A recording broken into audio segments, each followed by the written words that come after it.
Christopher Lee played villains, but his life was truly heroic. From hunting Nazi war criminals to speaking 7 languages, inspiring his cousin to invent James Bond, and making the Billboard 100 as a 91-year-old. Lee lived life at 100%. However, in doing so, he also encountered horrible people. Satanism, necromancy, alchemy, witchcraft, satanic ceremonies will be happening in Britain tonight. It is a fact. It is a desperately dangerous fact. And yet, despite all the stories and warnings he's about to share, Christopher Lee always refused to sell his soul. Do you regard black magic as being fictitious, or is there some truth in it? Some truth. 100% truth. There is nothing fictitious about black magic in any way whatever. It is a fact which has existed for several thousand years. This year is 1975, and Lee, while preparing to play a satanic cult leader in the film To the Devil a Daughter, researches occult practices. According to his autobiography, which I'll use as a primary source, on such films, Lee appointed himself Black Technical Advisor, and spent many hours in the British Museum guzzling for satanic trout, or searching for satanic material.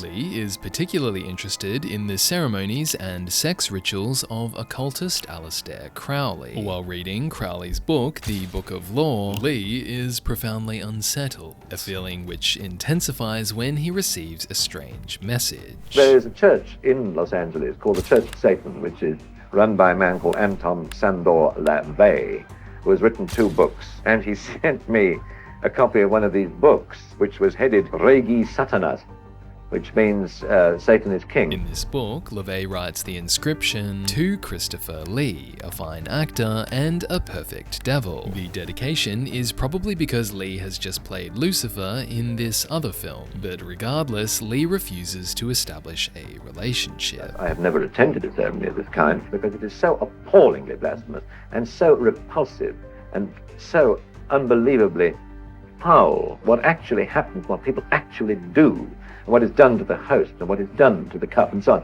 Something I wouldn't be prepared to discuss in public. When playing evil characters on screen, however, Lee is empathetic toward them because of what I've always termed the loneliness of evil. And no matter how villainous or horrible or evil or frightening they may be, there's always a certain aspect which is pitiful, which is beyond their control. It is not heresy, and I will not recant. I think it's a form of escapism. We do live in a somewhat disagreeable world in many respects, and people are constantly seeking for a way out, an exit, an escape, some form of safety valve. They don't realize how dangerous it is because inevitably they start at a lower level, and then they get absolutely under the control of the bosses, because the bosses exist. They have the same ranks in the Church of Evil as they have in the good church. Lee is also drawn to villains because despite his aristocratic origins, there was always darkness in his life.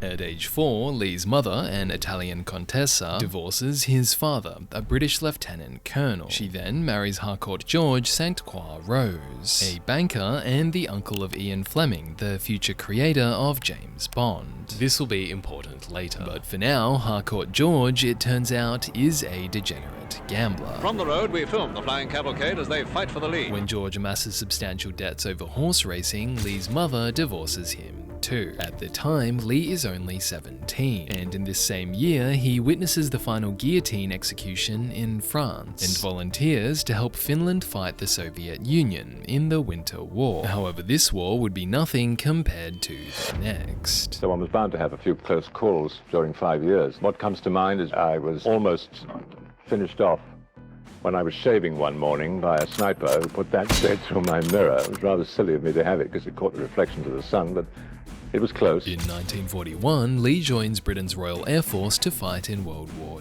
II. At first, he's sent to South Africa, where he trains in Tiger Moth planes. However, he's soon diagnosed with optic nerve failure and is barred from flying solo. So instead, he becomes an intelligence officer. Working for the Long Range Desert Patrol, a reconnaissance unit of the army, Lee is sent to Nazi-controlled Rome. And my job really, after the fall of the city, was to keep in touch with the members of the Italian resistance and also to find and put away the SS and Gestapo people in Rome and around it. When the war finally ends in Europe, Lee joins the registry of war criminals. And because he speaks fluent German, Ich habe vielleicht zwischen 15 und 20 Gruselfilme gemacht. he is tasked specifically with apprehending Nazi war criminals, given dossiers of what they'd done and told to find them, interrogate them as much as we could, and hand them over to the appropriate authority. During his mission, Lee, quote, saw these concentration camps. Some had been cleaned up, some had not. I've seen things done in wartime which I try to forget, but I do remember seeing doctors shooting people who were not going to live. When the Second World War finished, I was 23, and already I had seen enough horror to last me a lifetime. But despite the horror of war, during it, Lee used his time off to adventure. On March 15, 1944, he climbed Mount Vesuvius, just 3 days before it erupted. And on another evening in Naples, he discovers a lifelong passion. The first opera I ever saw in my life was in 1944 in Naples, just after the fall of the city. And it was the famous Barber of Seville. And I saw that with some very great singers. And that really started my love of opera. When Lee is discharged from the RAF, he starts opera training in London, but within 2 years finds out there's a different demand for his voice. I would say it was probably by accident rather than by design. I started in 1948 on the stage and the cinema, and I'd played, like everybody has and should, an enormous number of parts of different kinds and different types of picture. Take a look. Standing in the entrance, Lord Byron. While Lee says he'd gone into acting without a natural gift for it, within 7 years he's a jobbing professional, and he meets someone who, unbeknownst to him, will eventually change his life. I read The Lord of the Rings every year, and it was 55 or thereabouts when the first one came out. And like all actors, when you read something like that, you had this dream. Oh, wouldn't it be wonderful if it was made? And even more wonderful when I was in it. And I was sitting in a pub in Oxford with some friends. The Eagle and Child is the name of the pub. It's better known as The Bird and the Baby. But he used to go there all the time to meet C.S. Lewis, who is behind Narnia, of course. And I suddenly saw this figure come in, pipe, just like every photograph. And I said, my God, there's the professor. And he came over and said, how do you do? And I said, how do you do, sir? And I thought, now, should I kneel or should I... 43 years after meeting Tolkien, Lee will score an audition to play Gandalf in Peter Jackson's films. And yes, I mean Gandalf. Explained shortly. After the Tolkien meeting, however, Lee's career is stuck. I thought to myself, well, you've learned quite a bit in 10 years, but nobody really knows who you are. They don't put the face and the name together. There's no reason why they should. So, to get people to recognize him, Lee takes a role where no one would recognize him. And I thought, well, if I make myself unrecognizable completely, and it works, maybe people will say, I wonder what he really looks like, and then see what happens. When Lee plays the creature in The Curse of Frankenstein, It was the beginning of what I call my graveyard period. And it started a whole new career like liftoff from the launching pad for me. Including Frankenstein, Lee stars in 25 films over 19 years for Hammer Film Productions. They were fairy stories. They were fantasies. Terrorism without risk, if you like. The movies revitalize Gothic horror, but also start a lifelong friendship. This is not Lucy, the sister you loved. It's only a shell, possessed and corrupted by the evil of Dracula. Peter Cushing stars beside Lee in 18 Hammer films, from Dracula to The Mummy and The Hound of the Baskervilles, where Lee typically plays villains, while Cushing plays men of science or moral clarity. There is an unholy aura in this place. It just happened. The chemistry, it was just there from the very beginning, and the humor. You only defeated them. The occupant hasn't eaten in 2 million years. That's one way to economize on food bills. And I was a great devotee of Sylvester and the Tweety Pie. And I have a gift for mimicry. I remember one day saying to Peter, I said, well, bird feed. I'm going to starve. Bird seed? I'll starve! And he completely collapsed. So from then on, we went to animated films together. And the last time I ever saw him, I brought 2 of these cartoons down, 2 of his favorites. And I waited for his reaction, and he was a dying man. And he just fell apart. However, despite Lee's friendship with Cushing, by the second Dracula film, Prince of Darkness, Lee is starting to feud with the studio. This was a great fight I used to have over the years with Hammer. I kept on saying, why don't you use Stoker's words, Stoker's dialogue, if you like? No. So I said, I'm sorry, I'm not saying these lines. The lines were literally unsayable. They were not Bram Stoker. As a result, when you watch the second Dracula, you'll notice Lee has no scripted lines.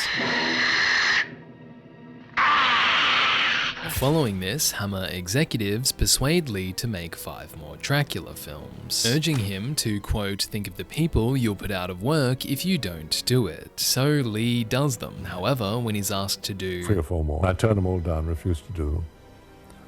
And I got frantic telephone calls from Hammer. I'm on my knees begging you, you've got to do it, you've got to do it, you've got to do it. And I said, I haven't got to do it, I don't want to do it, because this is not Bram Stoker. You've written the story first, you've stuck the character, it's totally wrong, and I don't want to do it, and I'm not going to. Goodbye. By the time Lee quits Hammer Films, the typecast he built allows him to expand into other roles, from Scottish cult leaders It is time to keep your appointment with the Wicker Man. to James Bond villain Scaramanga. You see, Mr. Bond, I always thought I liked animals. And I discovered that I like killing people even more. At this point, Ian Fleming isn't alive to see his cousin play the role, yet it's still a full circle moment, given Bond was created as an amalgam of the intelligence officers Fleming knew in the war, which of course included Lee. Now that's what I call solar power. That's what I call trouble. It's through another role, however, that Lee becomes known for a unique talent. Now this, as you see, is a sword. It's a 17th century rapier. It's not a delicate little piece which you just thrust at someone with nimble footwork. It's a lethal killing weapon. The most important thing about a sword fight is to make it look as if you intend to kill the other person, and as quickly as possible. In The Three and The Four Musketeers, Lee's co-star, Oliver Reed, is stabbed through the wrist, and in this fight, Lee himself tears ligaments in his knee. 3 decades later, Lee will receive unique recognition for his sword fights, when in 2007, after dueling in 17 films, Lee earns the Guinness World Record for most on-screen sword fights. I've actually done more sword fights on film, I think, than anyone ever. Back in the 70s, however, despite Lee's push into adventure films, the UK still perceives him as a horror actor, so he makes a decision. Every major executive I knew in America, every producer, every actor finally convinced me that I should not stay here, but I should go to America to live. 1941 is the new Steven Spielberg comedy film, and starring in it is Christopher Lee. The tall gentleman next to me here is Christopher Lee. Christopher Lee. And now, ladies and gentlemen, I would like you to meet Loaf. I beg your pardon? What? Oh, yes, of course. Ladies and gentlemen, meet Loaf! In America, Lee guest hosts SNL, but he also observes a certain narcissism in many young actors. So many of them are stars before they even make their first film. And you know when you look at them on the screen that they are looking in a mirror, absolutely in a mirror. And it's beginning of a lifelong romance, because that's what they want, to be rich and famous immediately, which is terribly sad and extremely dangerous. The most dangerous thing that a young actor or actress can do is to believe their own publicity. In 1997, Lee takes this advice himself. When he hears that Peter Jackson is adapting The Lord of the Rings, he decides to go for the role of Gandalf. But instead of relying on his fame to get it, Lee treats it as a job that he needs to win. To achieve this, he takes a minor role in the New Adventures of Robin Hood as the sorcerer Olwen. A man cannot lead a nation to equality when his heart is full of bitterness. And then sends Jackson a letter containing a picture of him as Olwen and a request to be considered for Gandalf. As a result, he gets the audition. But Lee writes, I don't think he ever had me in mind for Gandalf, because by that time I was too old. And the rest, of course, is history. During filming, in the scene where Wormtongue stabs Saruman, Lee famously objects to a direction that Peter Jackson gives him. So I started to go into this long explanation about what sort of sound he should make when he got stabbed. I did say to Peter, have you any idea of what kind of noise happens when somebody's stabbed in the back? And I said, well, because I do. Oh, yeah. You see, it's not, I like that. It's because the breath's driven out of your body. He seemed to have expert knowledge of exactly the sort of noise that they make, and so I just said, well, you obviously know what to do, Christopher, so I'm sure you'll do it great, and he did. And The Lord of the Rings is going to make cinema history. It's going to have an impact unlike anything anyone's seen. I'm totally convinced. And not only do the films achieve this, they allow Lee to create and later warn a new generation of fans. I got a call at home, and it said, this is George Lucas. I'm in Australia, and we're going to do the next Star Wars film, Episode 2. And I'd like you very much to be in it. And he made a remark which I thought was terribly important, because you hardly ever hear it now. We'll have fun. Surely you can do better. As Count Dooku in the Star Wars prequels, Lee performs much of his own swordplay, despite being 78 to 81 years old while filming.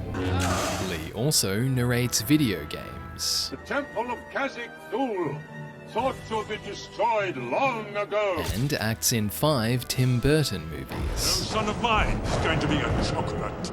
Yet, at the peak of his mainstream success, the one serious regret of my career, Lee writes, is that I never gave singing a proper shot. So, in his 80s, he does. It's fascinating for me that at this stage of my life, I suddenly find that people are beginning to look upon me as a metal singer. In 2010, Lee releases his symphonic metal album, Charlemagne, by the Sword and the Cross. It tells the story of Charlemagne, who is the ruler of the Holy Roman Empire from 800 AD, and also a direct ancestor of Lee, with a striking resemblance. I am, according to the Heraldic College in Rome, through the Carandini family, actually descended from Charlemagne. In songs like Massacre of the Saxons, Lee sings the role of his ancestor. And his work earns him the Spirit of Hammer Award, given to people who embody the spirit of heavy metal. I would like to apologize to the band Saxon for the song The Blood of the Saxon Men. No hard feelings, I trust. While accepting the award at age 88, Lee states he's only at the start of his music career. I want to thank all of you here who have listened to a young man right in the beginning of his career. And the crazy thing is, he's right. On his 91st birthday, Lee releases Charlemagne, The Omens of Death. The next year, he releases Metal Knight, and in between, he does Christmas music, adapting songs like Jingle Bells into Jingle Hell. I sing another version. It's a bit more naughty. When Jingle Hell reaches 18th in the 2013 Billboard Hot 100, Lee becomes the oldest performer ever to chart. However, also in his later years, his reinvention as a metal artist brings new questions about his darker interests. It's well known that you have a huge interest in the occult and one of the largest collections of books. I don't have a huge collection. Somebody wrote I had 20,000 books. I'd have to live in a bath.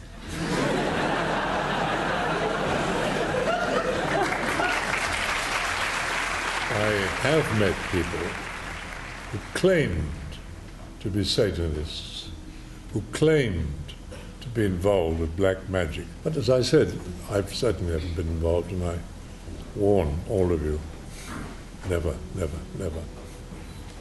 You will not only lose your mind, you lose your soul. And when a Sith Lord, Dracula, Saruman, and the man with the golden gun tells you not to meddle in the dark arts, you listen. Fans, in fact, want to hear from Lee so much that in 2010 he starts sharing his life on his YouTube channel. And it's here, in a 2013 Christmas video, that Lee gives a heartbreaking message. The third and final film is called There and Back Again. And in that film, which will come out December next year, and I hope I'm around to see that, there's an immense amount of fighting, swordplay, understanding, sympathy, kindness, and I've done it. I just hope I'll see it. I know you will. You can hear just how much Lee wanted to see the film with us, but sadly, this is the last time we'll hear from him. In 2009, Sir Christopher Lee was knighted for services to drama and charity. He was, in every sense, a man of the world, wrote Peter Jackson, well-versed in art, politics, literature, history, and science. He was a true gentleman in an era that no longer values gentlemen. I grew up loving Christopher Lee movies, but somewhere along the way, Christopher Lee suddenly and magically dissolved away, and he became my friend, Chris. And I loved Chris even more. This video is made with thanks to Chris, or to I, who only watched him from afar, Sir Christopher Lee. If you liked this, you'll love the story of Marlon Brando, or this video about the greatest stunt actor of all time. And for more stories of brilliant, flawed people and their work, subscribe.